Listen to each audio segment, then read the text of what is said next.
Hello viewers, গুরুত্বপূর্ণ খবর হলো এই, ডোনাল্ড ট্রাম্পের দেওয়া নেভাল ব্লকেড অস্বীকার করেছে এবং অগ্রাহ্য করেছে চীন। এই প্রথমবারের মতো চীন সরাসরি আমেরিকাকে হুমকি দিয়েছে যে চীনের কোনো জাহাজের উপরে যদি আমেরিকা কোনো রকম আক্রমণ করে, তাহলে বিশেষ করে পারস্য উপসাগরে, তাহলে চীন অবশ্যই পাল্টা ব্যবস্থা নেবে এবং সেটা হবে অত্যন্ত ভয়ানক। তাই চীন তার তেলবাহী জাহাজ এই নেভাল ব্লকেডকে অগ্রাহ্য করে হরমুজ প্রণালীর উপর দিয়ে নির্দ্বিধায় চলে গেছে এবং আমেরিকা জাহাজগুলো নৌবাহিনী তাকিয়ে দেখেছে কিভাবে চাইনিজ শিপ ইরান থেকে তেল নিয়ে চলে গেল। ইরানের সাথে চায়না এবং রাশিয়া পাকাপোক্তভাবে আছে। ইতিমধ্যেই চায়না এবং রাশিয়া একযোগ হয়ে বলেছে যে ডোনাল্ড ট্রাম্পের দেওয়া নেভাল ব্লকেড বা নৌ অবরোধ কোনো ক্রমেই এই দুটি দেশ মানবে না। তাই নাকের ডগার উপর দিয়ে চায়না তার তেলবাহী জাহাজ নিয়ে গেল পারস্য উপসাগর দিয়ে। আমেরিকার কোনো জাহাজ কোনো বাধা দিতে পারে না। এরই মধ্যে এই নেভাল ব্লকেড দেওয়ার পরেও ডোনাল্ড ট্রাম্প আবার ইরানের কাছে প্রস্তাব পাঠিয়েছে যে অন্তত 6 সপ্তাহের জন্য যেন হরমুজ প্রণালী খুলে দেওয়া হয়।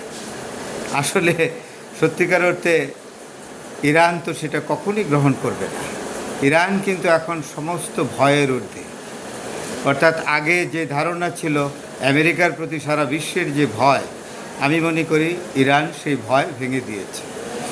এবং ডোনাল্ড ট্রাম্পের এই যে উপর্যুপরি সিদ্ধান্ত দেওয়া, সিদ্ধান্ত থেকে দূরে সরে যাওয়া, আবার আরেকটি সিদ্ধান্ত দেওয়া, যে সিদ্ধান্তের সাথে পূর্ববর্তী সিদ্ধান্তের কোনো সংযোগ নাই, এরই ফলে সিআইএর প্রাক্তন পরিচালক পরিষ্কারভাবে বলেছে যে ডোনাল্ড ট্রাম্প আসলে একজন মানসিক রোগী। তাকে তাড়াতাড়ি প্রেসিডেন্টের পদ থেকে সরিয়ে দেওয়া উচিত যদি আমেরিকাকে বাঁচাতে হয়। ইতিমধ্যেই যেটা আমরা শুনলাম যে সেনেট এবং কংগ্রেস একযোগ হয়েছে ডোনাল্ড ট্রাম্পের যুদ্ধ ঘোষণার ক্ষমতা খর্ব করার জন্য। এবং সম্মানিত ভিউয়ার্স, এই বিষয়টি কিন্তু খুবই গুরুত্বপূর্ণ। যুদ্ধ ঘোষণা করার ক্ষমতা যদি খর্ব করে দেয় সেনেট এবং কংগ্রেস, তাহলে কিন্তু ইরানের বিরুদ্ধে ডোনাল্ড ট্রাম্পের এক্সক্লুসিভ কোনো যুদ্ধ ঘোষণার আর কোনো এখতিয়ার বা ক্ষমতা থাকবে না। সবচেয়ে যে বিষয়টা খুবই গুরুত্বপূর্ণ এটি হলো এই যে ডোনাল্ড ট্রাম্পের এই ভূমিকার জন্যে সারা বিশ্বের কূটনৈতিক মহলে একটি পরিবর্তন এসেছে। ইতিমধ্যে সৌদি আরব, কাতার, এই দুটো দেশ তারা নিজেদের মধ্যে একটি পরামর্শে বসেছে যে না, আসলে আমাদের অবস্থানও পরিবর্তন করতে হবে।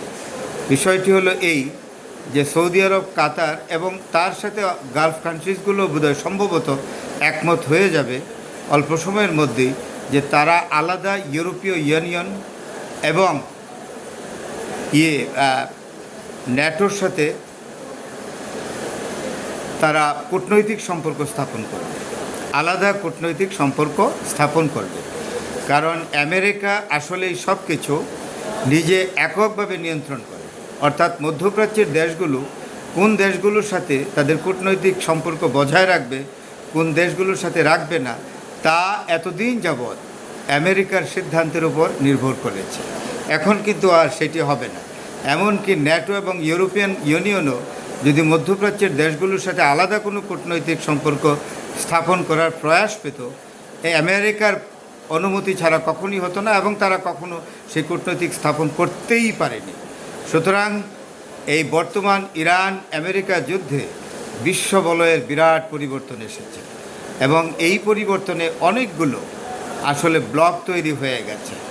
এখন কোনো রাষ্ট্রের আর একক ক্ষমতা থাকলো না। আমেরিকার খবরদারি, দাদাগিরি যাই বলেন, সেটাও আর এখন কিন্তু নেই।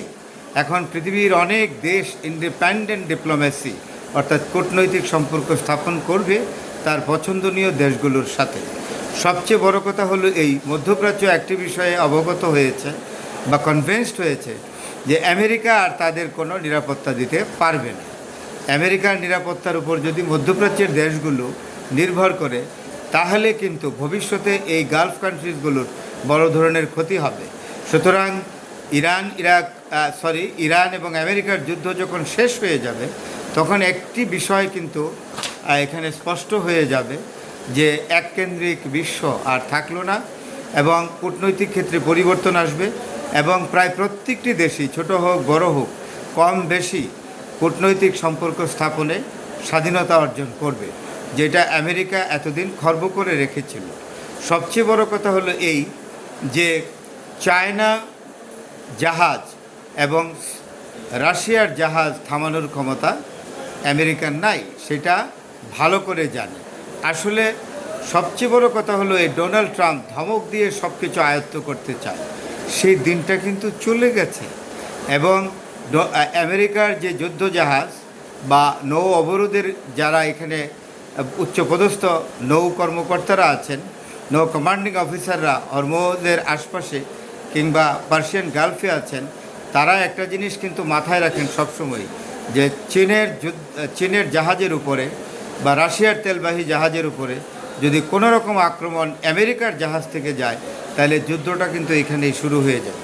এবং এই যুদ্ধ যে একটা এসকেলেটিং ওয়েতে যাবে, অর্থাৎ আর্মস স্কিরমিশেস এসকেলেটিং, যেটাকে বলে যে যুদ্ধ ছড়িয়ে যাওয়া, অর্থাৎ সংঘাত ছড়িয়ে যাওয়া, এটা কিন্তু তৎক্ষণাৎ সারা বিশ্বে ছড়িয়ে যাবে। এবং পৃথিবী এখনও তৃতীয় বিশ্বযুদ্ধ দেখেনি সার্বিকভাবে। এখন যে যুদ্ধটা চলছে, এটা হলো একটা খণ্ডিত যুদ্ধ, সেটা কিন্তু এখনও তৃতীয় বিশ্বযুদ্ধের সার্বিক রূপ ধারণ করেনি। সুতরাং এইটা আমেরিকার নেভাল ফোর্স অফিসাররা যারা আপনার পেট্রোলিং করছে এই তথাকথিত নৌ অবরোধের বাতাবরণে, তারা এটা ভালো করে বুঝতে পেরেছে যে রাশিয়া এবং চায়নার তেলবাহী জাহাজের উপর আমেরিকা কোনো আক্রমণ করলে তাহলে যুদ্ধ কিন্তু স্থির জায়গায় আর থাকবে না, একটা নির্দিষ্ট গণ্ডিতে থাকবে না, সরাসরি যুদ্ধ ছড়িয়ে যাবে এবং আমেরিকা এবং ইসরায়েলকে বড় ধরনের মাসুল দিতে হবে।